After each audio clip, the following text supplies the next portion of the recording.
L'ancien président égyptien Hosni Moubarak est décédé à l'âge de 91 ans. L'ex-président égyptien Hosni Moubarak, contraint à la démission après le soulèvement populaire de 2011, est mort mardi à l'âge de 91 ans à l'hôpital militaire Galaha au Caire, a indiqué à l'AF son beau-frère, le général Mounir Tabet.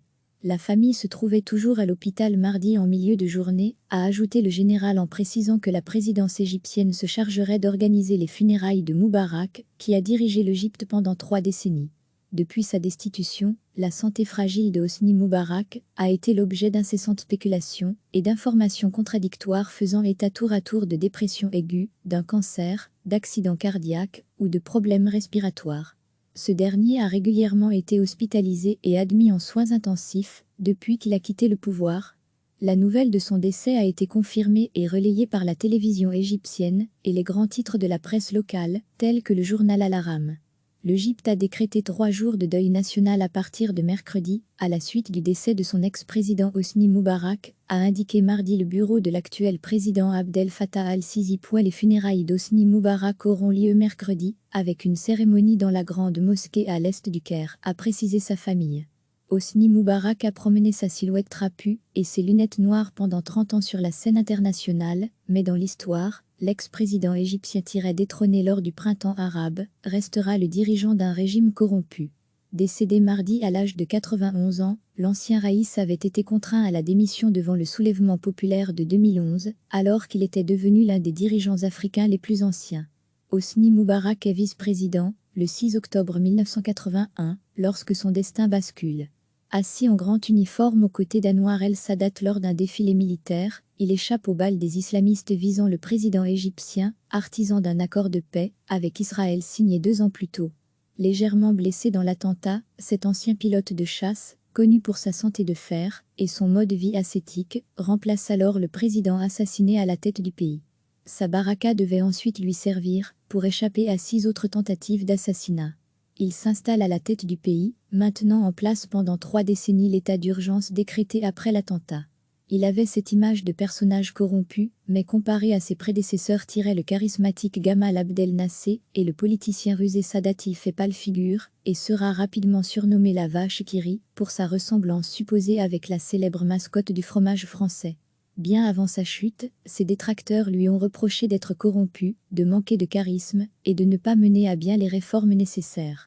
Il avait cette image de personnage corrompu à travers les activités de ses fils et ses liens avec les hommes d'affaires du pays, raconte Mostafa Kamel El-Seyeh, professeur de sciences politiques à l'université du Caire en évoquant les affaires sulfureuses des 2 fils Salah et Gamal. Après sa chute, le président a dû répondre à une série d'accusations de corruption. Lui et ses 2 fils ont notamment été condamnés à 3 ans de prison pour un détournement de quelques 10 millions d'euros. Toutefois, l'économie a eu un taux de croissance respectable pendant les années Moubarak, nuançait El-Seyeh, avant de préciser que la période a été également marquée par un certain degré de liberté d'expression, avec des télévisions indépendantes et des journaux d'opposition autorisés sous la pression de l'allié américain. Ce pays, j'y ai vécu, j'ai fait la guerre pour lui, et l'histoire me jugera jusqu'au dernier moment. Le président a défendu son bilan, le 1er février 2011, en plein soulèvement populaire, qui devait précipiter sa chute. Il déclarait « Ce pays, j'y ai vécu, j'ai fait la guerre pour lui, et l'histoire me jugera ».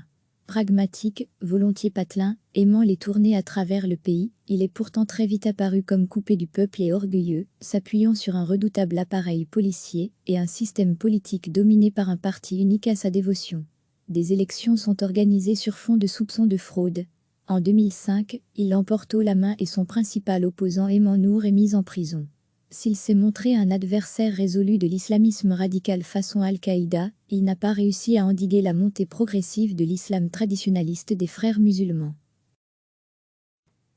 En politique étrangère, Hosni Moubarak est resté résolument pro-américain, préservant l'accord de paix avec Israël.